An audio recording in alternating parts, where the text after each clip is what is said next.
Hey guys, welcome to the channel commerce 10x। आज हम पढ़ने वाले हैं नेचर ऑफ मैनेजमेंट। मैनेजमेंट का नेचर कैसा होता है, मैनेजमेंट साइंस है, आर्ट है या प्रोफेशन है। अब मैनेजमेंट के नेचर को समझने के लिए हमें पहले इन तीनों के फीचर्स को समझना पड़ेगा। तो साइंस से शुरू करते हैं।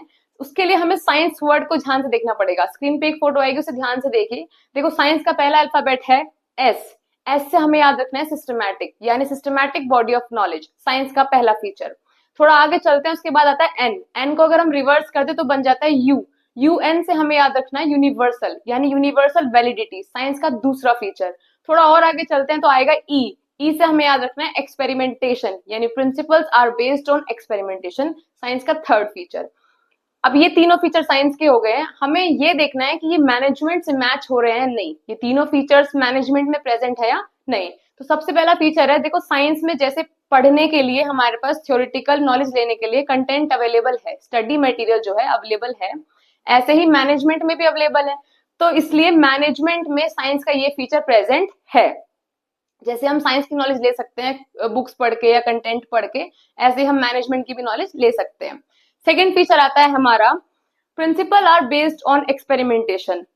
साइंस के जितने भी प्रिंसिपल्स हैं वो सब एक्सपेरिमेंट बेस्ड होते हैं, मतलब रिपीटेड टेस्टेड या ऑब्जर्वेशंस के बाद ही वो डेवलप होते हैं।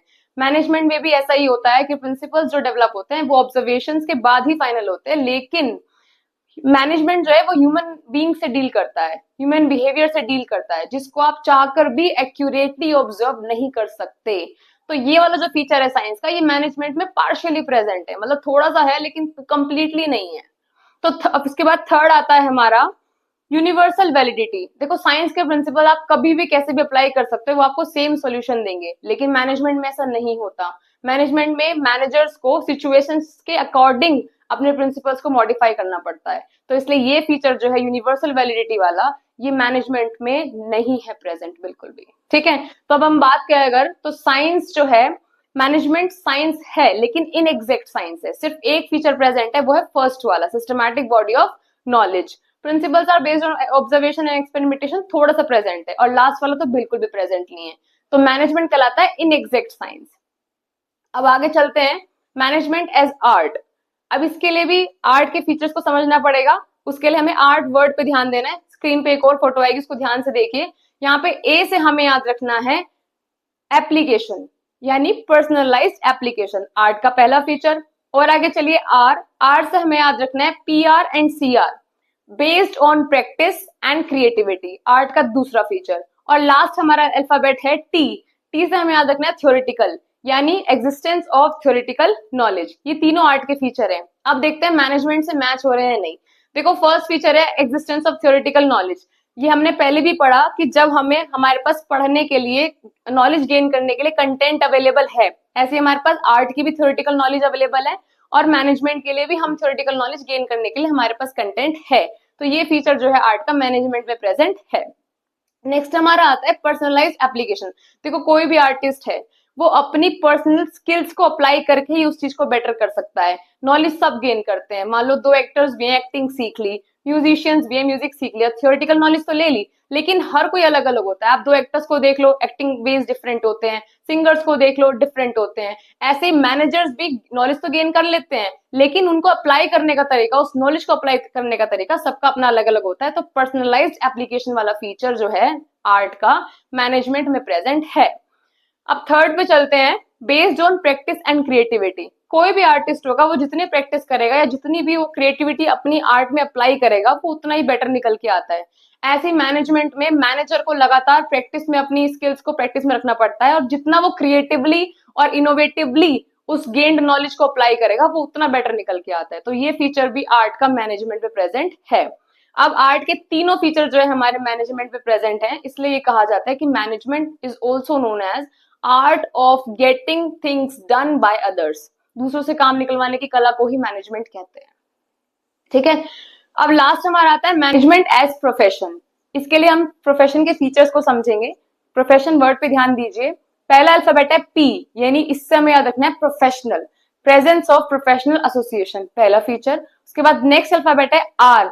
आर से हमें याद रखना है रेस्ट्रिक्टेड, यानी रेस्ट्रिक्टेड एंट्री, दूसरा फीचर। उसके बाद थोड़ा आगे चलते हैं, अल्फाबेट आता है ई। ई से हमें याद रखना है एथिकल, यानी existence of ethical code of conduct. उसके बाद हमारा नेक्स्ट अल्फाबेट है एस। एस से हमें याद रखना है सर्विस, यानी सर्विस मोटिव। और लास्ट हमारा अल्फाबेट आता है एन। एन से हमें याद रखना है नॉलेज, यानी well defined body of knowledge. देखो अभी देखते हैं कि मैनेजमेंट से कितना मैच हो रहा है कितना नहीं।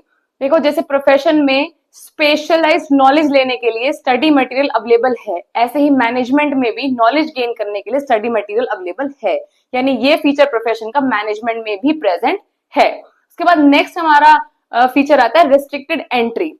ये क्या होता है कि जैसे प्रोफेशन में कोई भी ऐसे ही डॉक्टर नहीं बन सकता जब तक वो प्रॉपर एक स्पेशलाइज्ड डिग्री गेन नहीं करेगा, नॉलेज गेन नहीं करेगा उस प्रोफेशन की, ऐसे ही कोई किसी भी प्रोफेशन को परस्यू नहीं कर सकता। लेकिन मैनेजमेंट में क्या होता है कि कोई भी मैनेजर बन सकता है, ऐसा कुछ कंपलसरी नहीं है, इसलिए ये फीचर प्रोफेशन का मैनेजमेंट में प्रेजेंट नहीं है।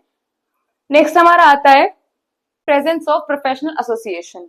ये क्या होता है कि जब भी आप कोई प्रोफेशन परस्यू करते हो तो उसके लिए हर प्रोफेशन के लिए एक स्पेशल एसोसिएशन बनाया गया है।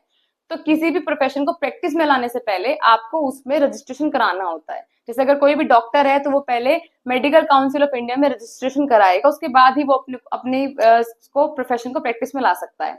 ऐसे कोई भी लॉयर है तो वो बार काउंसिल ऑफ इंडिया में अपने आप को रजिस्टर कराएगा। लेकिन मैनेजमेंट के लिए ऐसा कुछ कंपलसरी नहीं है, हालांकि एसोसिएशन बने हुए हैं लेकिन रजिस्ट्रेशन कराना कंपलसरी नहीं है। तो ये feature presence of professional association का मैनेजमेंट में अभी प्रेजेंट नहीं है। ठीक है, इसी के साथ हमारा नेक्स्ट फीचर आता है existence of ethical code of conduct. ये जितने भी एसोसिएशन हैं ये उस प्रोफेशन को परस्यू करने के, कंडक्ट करने के लिए कुछ कोड्स, एथिकल कोड्स बताते हैं जिनको फॉलो करना होता है। लेकिन मैनेजमेंट में जब रजिस्ट्रेशन ही कंपलसरी नहीं है तो उनके द्वारा दिया गया एथिकल कोड ऑफ कंडक्ट को फॉलो करना भी कंपलसरी नहीं है। तो इसलिए ये फीचर भी प्रोफेशन का मैनेजमेंट में प्रेजेंट नहीं है।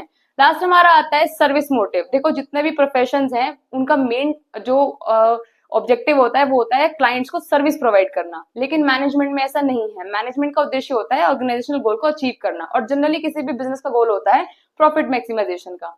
तो इसलिए ये फीचर भी जो है प्रोफेशन का मैनेजमेंट में प्रेजेंट नहीं है।